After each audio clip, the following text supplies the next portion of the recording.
Hello po, magandang gabi po sa inyo. Magandang gabi po, kapayapaan po ang sumasa inyo sa pangalan po ng ating Panginoong Yesus. Our topic for today is three kinds of adultery. Yun po yung ating topic, yung ating paksa. The three kinds of adultery is a topic for tonight. Yun po yung ating paksa. Ang tatlong uri ng pangangalo niya, ayun po yung ating topic, ang ating paksa. God bless po. Ayun po ang ating paksa topic. Para malaman niyo po ang tatlong uri ng pangangalo niya para makaiwas po kayo sa kasalanan, di ba? Kasi ako dati nagawa ko rin to dati dahil nung wala pa akong alam sa mga aral ng Diyos nung kabataan ko pa. Para makaiwas po tayo sa kasalanan, ito, mag-aral tayo, palalakasin tayo ng Panginoon sa Espiritu, para makaiwas po tayo sa kasalanan. Hindi po tayo ma-impyerno. Kasi utos po ng Diyos, magpakabanal tayo, kaya tuturo ko po sa inyo para makaiwas po kayo sa pangangalo niya. Utos po kasi ng Diyos, magpakabanal tayo Sabi niya Ayun po, sabi ng Diyos, magpakabanal tayo. Sabi rito sa Levitico, sabi rito. Kaya tuturuan ko kayo para makaiwas po kayo sa adultery, sa pangangalo niya. Ang topic natin, ang tatlong uri ng pangangalo niya. Ayun po. The three kinds of adultery. Yun po yung ating topic. Para makaiwas po tayo sa kasalanan. Kasi utos po ng Diyos, magpakabanal tayo. Yun po utos niya. Kasi yung nangangalo niya, hindi po magmamana ng kaharian ng Diyos yun. Sabi po ng banal na kasulatan. Ito po sabi ng banal na kasulatan. Sabihin, pag hindi magmamana po ng kaharian ng Diyos, maiimpyerno po yung ganon. Pagka yung nangangalo niya ka, maiimpyerno po yun. Kailangan, tumalikod na sa pangangalo niya o magsisi o lumakad na ng ayon sa aral ng Panginoong Yesus sa Panginoong Diyos. Kasi hindi po magmamana ng kaharian ng Diyos yung nangangalo niya. Kaya yan po yung ating topic para makaiwas po tayo sa kasalanan. Ganun po. Yun po yung ating paksa. Yun po yung ating topic. Ito po sabi ng banal na kasulatan kasi hindi magmamana ng kaharian ng Diyos, yung mangangalo niya, yung nangangalo niya. Ito po sabi ng banal na kasulatan. Sabihin, maiimpyerno po yung ganon. Para tinuturo ko po sa inyo ito, para makaiwas po tayo sa mga kasalanan, sa pangangalo niya. Pero nung araw, nung teenager pa ako, nagawa ko rin to. Pero naiwasan ko na po kasi pinalakas na po ako ng Diyos sa Espiritu. Kasi dati, wala akong alam sa aral ng Diyos. Okay? Kaya nagagawa ko yung mga bagay na yun nung wala pa akong alam sa aral. Po tayo sa pangangalo niya sa pakikiapid. Kasi nung teenager ako, sinama ako ng mga matatandang tao sa club. Mga sa club, doon yung mga meron mga nagsasayaw na nakabikini, nakahubad nung araw. Pero ngayon, hindi na po ko gumagawa nun. Kaya nagawa ko to dahil teenager pa ako, wala akong alam sa aral ng Diyos nun. Nung nag-aral ako ng salita ng Diyos, naiiwasan ko na, lumakas na ako sa Espiritu ng Panginoon, ganun po. Kaya ito, tinuturo ko sa inyo to para makaiwas din po kayo sa kasalanan. Kasi yung mga generation para makaiwas sila sa mga kasalanan, di ba? Hindi nila magawa to. Okay, tinuturo ko po sa inyo tong ganito para makaiwas po tayo sa mga yun po yung utos niya. Kailangan magpakabanal tayo. Ito, sabi ng banal na kasulatan, yung mga ngalo niya, magmamana ng kaharian ng Diyos. Ito po sabi sa unang Korinto 6:9. O hindi ba ganinyo nalalaman na ang mga liko ay hindi magsisipagmana ng kaharian ng Diyos?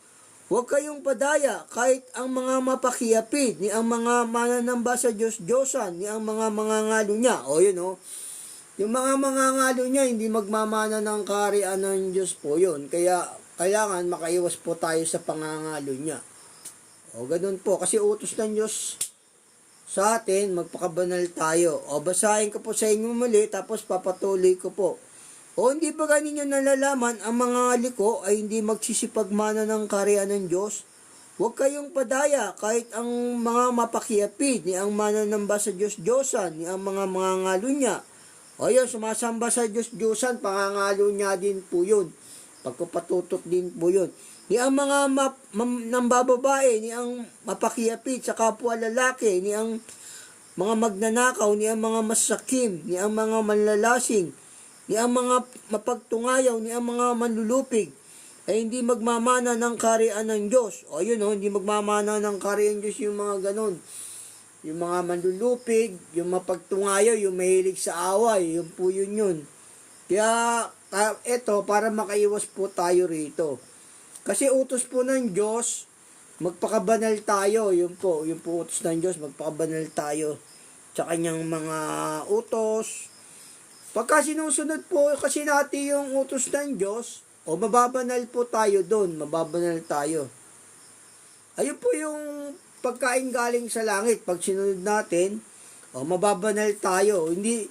Pero yung pagkain literal, hindi po tayo mababanal doon. Wala pong kwenta yun. Yung aral po ng Diyos, doon po tayo mababanal sa mga salita niya. Ito sabi ng Panginoong Diyos, sa unang Pedro 1:16, sapagkat nasusulat, kayo magpakabanal, sapagkat ako'y banal. O yun, magpakabanal tayo. Yun po yung utos ng Diyos. Huwag tayong mangangalo niya.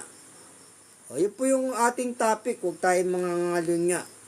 Magpakabanal tayo, yun ang utos po ng Diyos. Ito po sa Levitico rin, 19:1, sabi ng Diyos dito sa Levitico 19:1.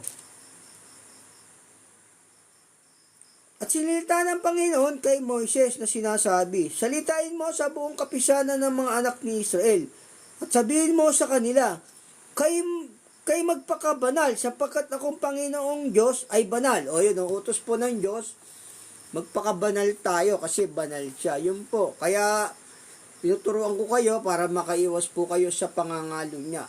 Kasi nung araw na nagawa ko rin to, pero naiwasan ko na nung nag-aaral ako ng salita ng Diyos. Pinalakas ako ng Panginoong Yesus. Kasi dati, wala naman akong alam sa aral ng Diyos nung nag-aral ako ng banal na kasulatan hanggang sa na-appoint ako ng God o na-choose niya ako na magganito kasi alam niya, may takot ako sa kanya, sumusunod kaya utos po sa akin ng Diyos to yung magganito kaya po yun, tinuruan niya na ako. Hindi ko na nagagawa to dahil alam ko na aral niya. Naiwasan ko na yung mga pangangalo niya.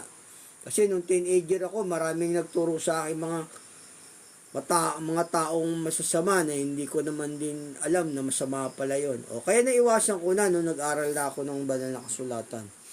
Ganun po. Ito po yung unang pangangalo niya, yung tumingin ka sa babae na may masamang hangad. Yun. Kasi nung araw, sinama ako ng mga walang alam sa aral din ng Diyos. Sinama ako sa disco, sa mga disco house. Ang dami nagsasayaw doon. Ng mga nakahubad, nakabikini. Kaya yung nagawa ko rin yung nasasabi ko sa inyo. Pero naiwasan ko na dahil nag-aral na po ako ng salita ng Diyos. Sabi nga, kailangan aminin mo yung nagawa mong kasalanan, di ba? Sabi ng banal na kasulatan. Kung sinasabi natin hindi tayo nagkakasala, ang katotohanan ay wala sa atin. Sabi ng banal na kasulatan. Kung pinahayag natin ang ating kasalanan, banal at tapat siya, tayo lilinisin sa ating mga kasalanan. Ang nagawa ko rin po talaga to nung araw, nung wala pa akong alam sa aral ng Diyos noon. Pero ngayon, hindi na po.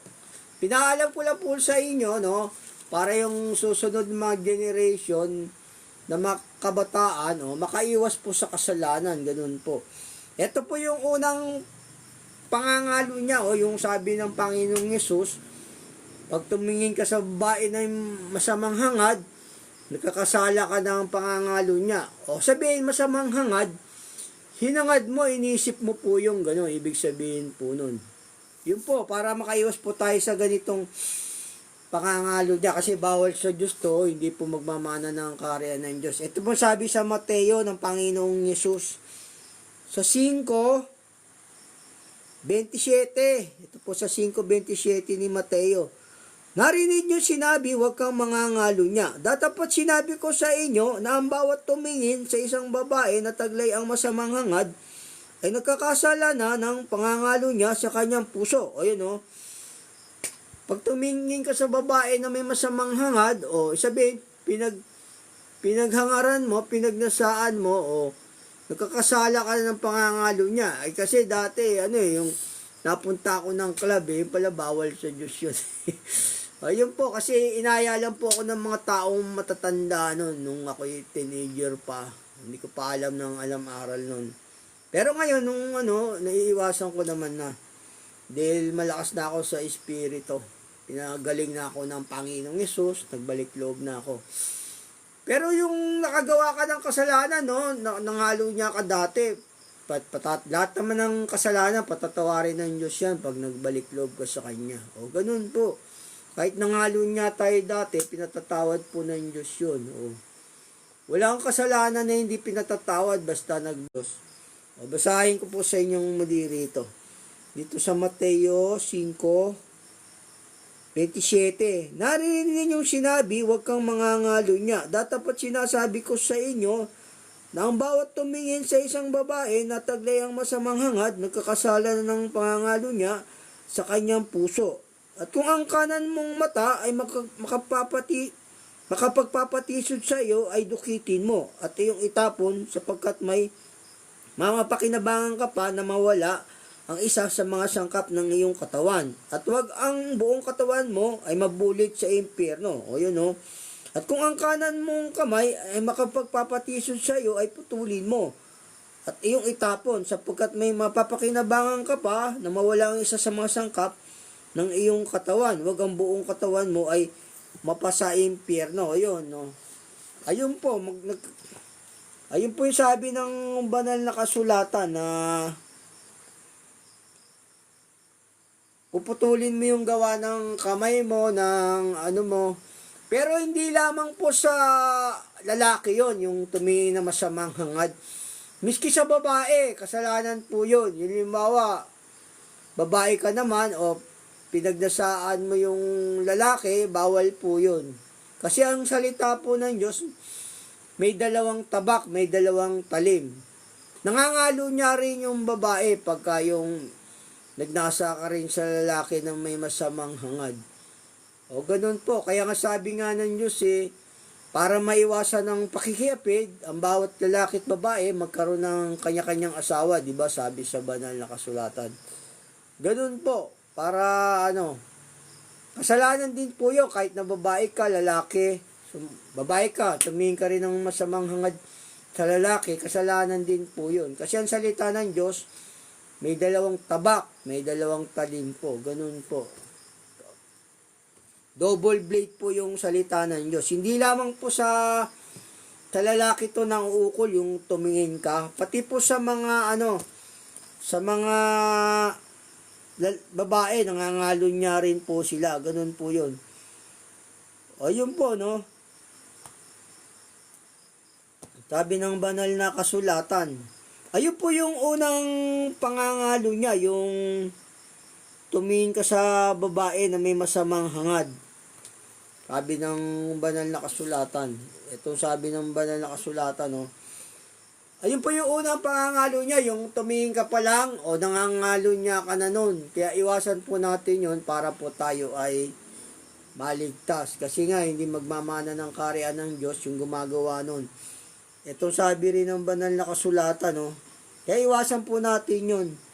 Sa may Mateo 18:7, sa aba ng sanlibutan, dahil sa makadahilan na ng pagkakatisod, sapagkat kinakailangan dumating ang mga kadahilanan, datapwat sa aba ng taong panggagalinan ng kadahilanan. Kung ang kamay mo o ang paa mo ay makapagpapatisod sa iyo, putulin mo at iyong itapon. Mabuti pa sa iyong pumasok sa buhay na tingkaw o pilay, kaysa may dalawang kamay o dalawang paa na ibuli ka sa apoy na walang hanggan.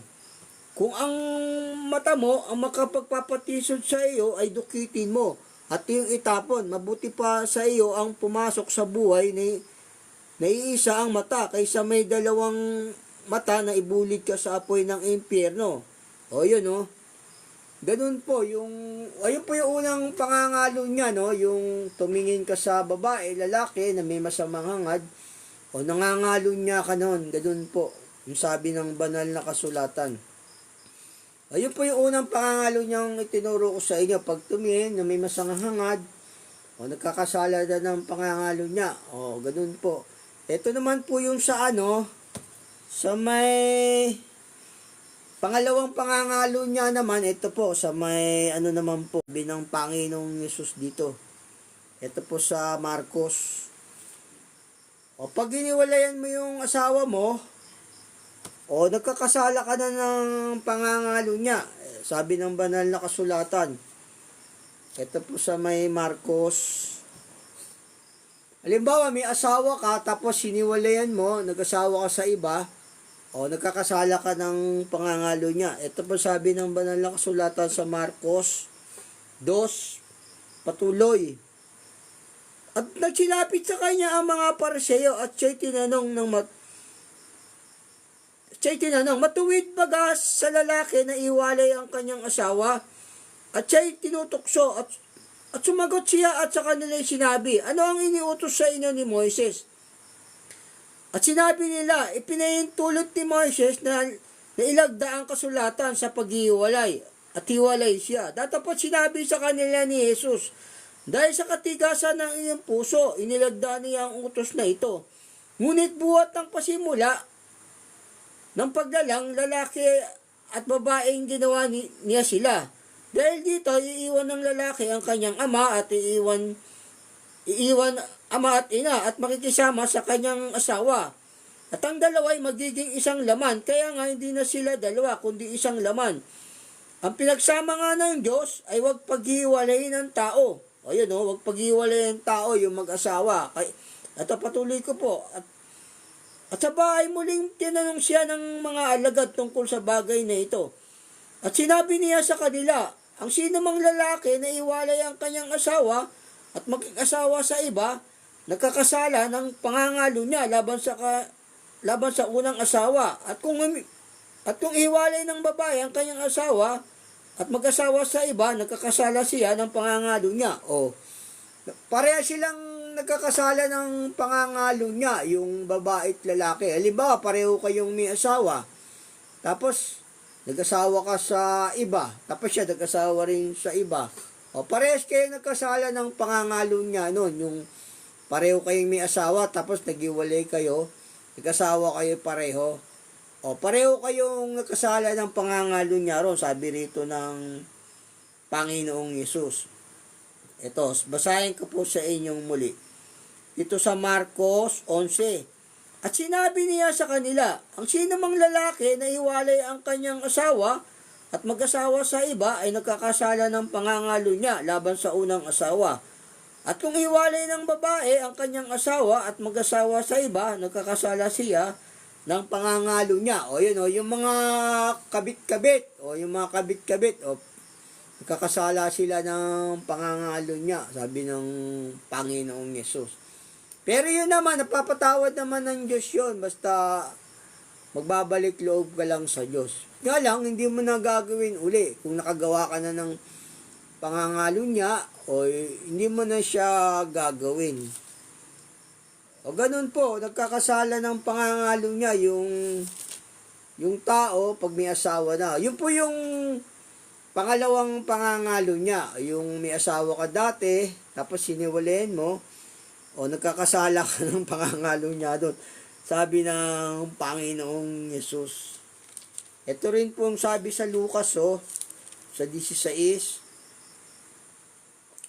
Ito rin pong sabi sa Lucas, sa 16, 18. Ang bawat lalaki na iwalay ang kanyang asawa at mag-asawa sa iba, nagkakasala ng pangangalo niya. At ang mag-asawa sa babaeng inihiwalay ng kanyang asawa, nagkakasala ng pangangalo niya. O nangangalo niya rin yung babae.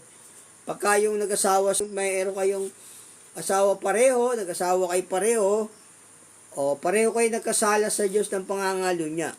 Pero pwede namang mapatawad ng Diyos yun, basta magbalik loob lang, tapos hindi mo na uulitin yung paggawa ng masama, o aaminin mo sa Diyos na nagkasala ka para patawarin ka. Yun po yung aral ng banal na kasulatan ng Panginoong Yesus. Kailangan magbabalik loob ka lang sa Diyos para yung hindi ka na makangalo niya, o ganun, pipirmis ka na sa yung bang pipirmis ka na sa asawa mo. Ganun po. Hindi ka nahihiwalay. Ito rin ang sabi sa banal na kasulatan dito po sa Roma naman. Dito sa Roma 7. O hindi ba ganin yung nalalaman, mga kapatid, sapagkat nagsasalita ako sa mga taong nakakaalam ng kautusan. Na ang kautusan ay naghahari sa tao samantalang siya ay nabubuhay. O nabubuhay naghahari sa tao yung utos ng Diyos. Sapagkat ng babae na may asawa, itinali ng kautusan sa asawa samantalang ito'y nabubuhay. Datapat kung ang asawa ay mamatay, kalag na siya sa kautusan sa asawa. Kaya nga, kung samantalang nabubuhay ang asawa, siya'y makisama sa ibang lalaki, siya'y tatawaging nangangalo niya, o nangangalo niya pag kami nag-asawa ka, boyfriend asawa mo, nangangalo niya ka nun. Tatapat kung mamatay ang asawa, ilaya na siya sa kautusan. Ano pat siya hindi na nangangalo niya, bagamat siya'y makisama sa ibang lalaki. Ayun, kailangan lang, pwede kang mag-asawang muli, pagpatay na yung asawa mo, o halimbawa, patay na yung asawa mong lalaki, patay na yung asawa mong babae, o mag-asawa kang muli, o hindi ka nangangalo niya nun. Ang pangangalo niya, yung may asawa ka, tapos kumabit ka sa iba, nag-asawa kang muli, yun, pangangalo niya po yun. Ayun yung pangalawang pangangalo niya na topic natin. Ang topic natin, 3 kinds of adultery, diba? 3 uri ng pangangalo niya. Yun po yung pangalawang pangangalo niya, yung may asawa ka, tapos kumabit ka sa iba, o kinabit mo si kumare, ganin yung mga yun. Ay, bawal po yun, yung ganon. Kasalanan po yun, hindi po kayo magmamana ng karya ng Diyos pagka nangalo niya kayo. O eto naman po yung yung pangatlo naman pong pangangalo niya, o sa Diyos-Diyosan naman, yung sumasamba ka sa ribulto, o pangangalo niya rin po yun, nagpapatutok. Ano yan wala namang kwenta yung ribulto, hindi ka maliligtas nun Sa Diyos-Diyosan ka sumasamba nun, pagka may ribulto ka. Etong sabi ng, kita niyo ribulto, walang kabuluhan, sabi rito. Ito po sabi ng banal na kasulatan, sa mga awit, 115:4, ang kanilang mga Diyos-Diyosan ay pilak at ginto. Yari ng mga kamay ng tao, sila'y may mga bibig, ngunit sila'y hindi nagsasalita. Mga matay mayroon sila, ngunit hindi sila nakakakita. Sila'y may mga tenga, ngunit hindi sila nakakarinig. Mga ilong ay mayroon sila, ngunit hindi sila nakakaamoy. Mayroon silang mga kamay, ngunit hindi sila nakatatangan. Mga paa ay mayroon silang nilalakad sa kalsada. Sabi ng Diyos, mga mangmang daw yun, wala silang kaalaman. Ito sabi ng banal na kasulatan. Sa Isaias 45:20, kayo magpipisan at magsiparito. Magsilapit kayong magkakasama, kayong mga nakatanan sa mga bansa. Sila'y walang kaalaman na nagdadala ng kahoy ng kanilang larawang inanyuan. Nagsisidalangin sa Diyos na hindi makapagliligtas. O hindi makapagliligtas yung mga ribulto Pangangalo niya po sa Diyos yun. Nagpapatutot kayo sa ibang Diyos, sabi ng banal na kasulatan. Kasi nga, sabi rito, mangmang daw sabi sila, ito, basahin ko sa inyo yung muli, Sila'y walang kaalaman na nagdadala ng kahoy ng kanilang larawang inanyuan, na nagsisadalangin sa Diyos na hindi makapagliligtas. O, hindi makapagliligtas yung mga ribulto eh. Sabihin mo, Mama Mary, iligtas mo ako, bigyan mo ako ng pagkain, ilayan mo sakit. Wala, hindi nga nagsasalita yung ganun, di ba? Wala po yun, hindi po yung makakagawa, hindi po nga nakalalakad lang yun eh. Sabi rito ng Diyos, sila'y walang kaalaman na nagdadala ng kahoy ng kanilang larawang inanyuan. Nagsisidalangin sa Diyos na hindi makapagliligtas.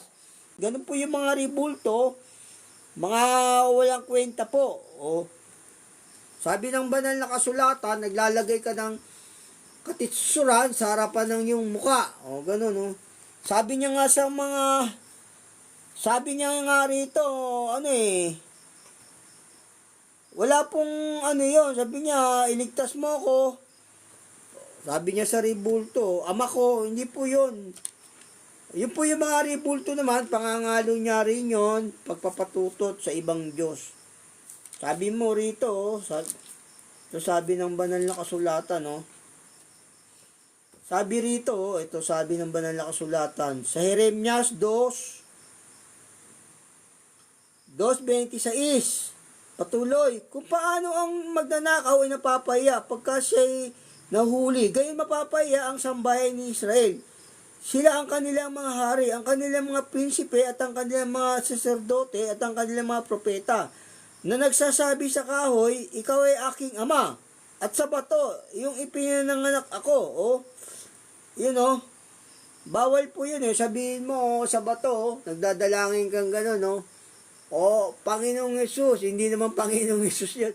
Mama Mary, di ba, gaganon ka. Sabi nga rito, sabi mo, ama ko, Panginoong Jesus, Mama Mary, sabi rito kasi, hindi po, hindi po, pangangalo niya po yun, yung meron kayo mga ribulto, pangangalo niya po yun, pag nagpapatutot kayo sa ibang Diyos, sabi ng banal na kasulatan. Ito, basahin ko sa inyong muli. Na nagsasabi sa kahoy, ikaw ay aking ama, at sa bato, iyong ipinanganak ako, sapagkat kanilang ipinihit ang kanilang likod sa akin, at hindi ang kanilang muka. Ngunit sa panahon ng kanilang kababagan, ay sasabihin nila, ikaw ay bumangot at iligtas mo kami. Ngunit saan nandoon ang iyong mga Diyos na iyong ginawa para sa iyo? Ginawa lang ng tao kasi yun. Magsibangon sila kung sila'y makapagliligtas sa iyo sa panahon ng iyong kabagabagan.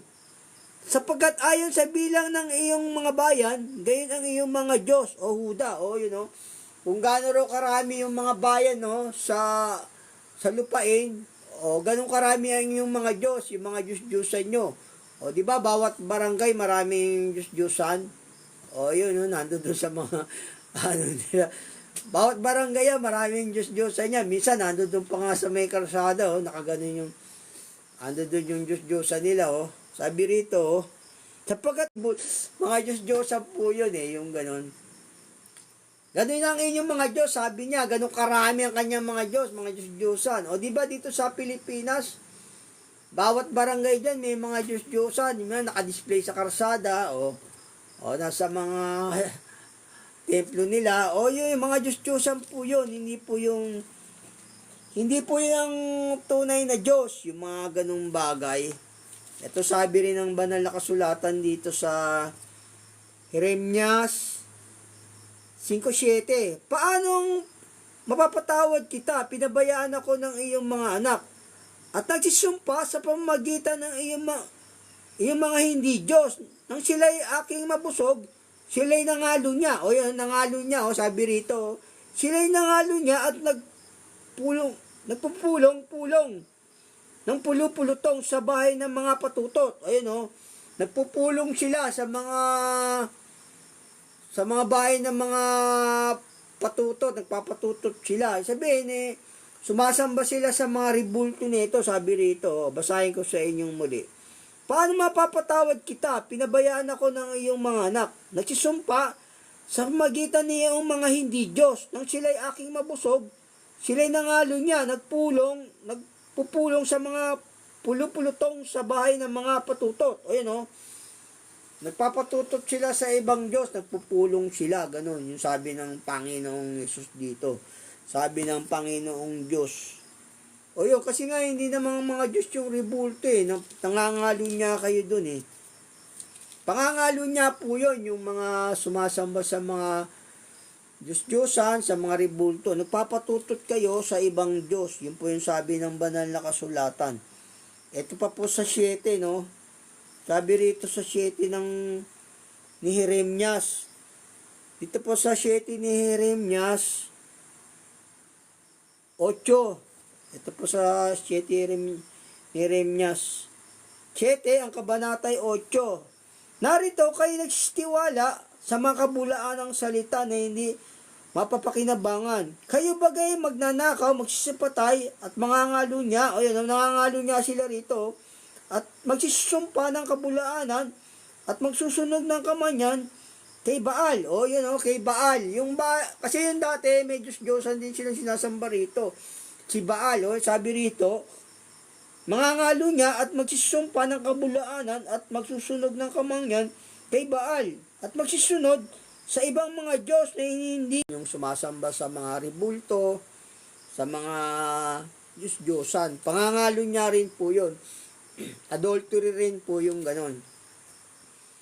Sabi rito ng Diyos, sila'y naglalagay ng katitsuran sa harapan ng kanilang muka. Ito po sabi ng banal na kasulatan. Ito po sa naglalagay ka ng katitsuran sa harapan ng iyong muka. Pag sumasama niya mga Diyos-Diyosan sa kanyang puso, naglalagay ng katitsuran ng kanyang kasamaan sa harap ng kanyang muka at aparoroon sa propeta, ako ang Panginoon ay sasagot sa kanya roon, ayon sa karamihan ng kanyang mga Diyos-Diyosan. O yung daming Diyos-Diyosan, sabi rito, upang aking makuha ang sambayang Israel sa kanyang sariling puso. Sapagkat silang lahat ay nagsilayo sa akin dahil sa kanilang mga Diyos-Diyosan. Sapagkat hindi sila sumasamba sa tunay na Diyos, sabi ng banal na kasulatan. O hiwalay sa Diyos yun. Hiwalay po yun eh, kasi nga nagpapatutot sila sa ibang Diyos eh. Kasalanan po yan yung sasamba ka sa mga rebulto. Kasi ang Diyos po natin, Espiritu. Espiritu po yung Diyos natin, hindi po siya rebulto, estatwa, hindi po. Ito sabi ng banal na kasulatan, no?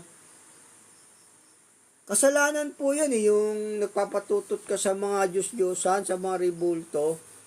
O pangangalo niya po yun, kasalanan po yun sa Diyos. Ito sabi ng banal na kasulatan, dito sa Isaiah 31:7. Sapagkat sa araw na yon, itatapon ng bawat tao ang kanyang mga Diyos-Diyosang pilak at ang kanyang mga Diyos-Diyosang ginto na ginawa ng inyong sariling mga kamay. Sa ganang inyo ay naging kasalanan. O kasalanan po yun eh, yung sumasamba ka sa rebulto, sa mga estatwa. Hindi po Panginoong Yesus yun, hindi po yun si Mama Mary, bawal po sa Diyos yung ginagawan mo po siya ng kaagapay ng mga larawang inanyuan. Kasalanan nyo, sabi rito. Dito po sa Isaiah 31:7, babasahin ko sa inyong muli.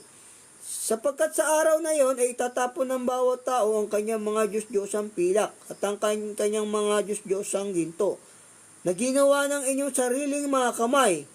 Sa ganang inyo ay naging kasalanan. Kasalanan po yun eh, yung mga rebulto, mga Diyos-Diyosan, kasi hindi po Diyos yun. Bawal po sa Diyos yun.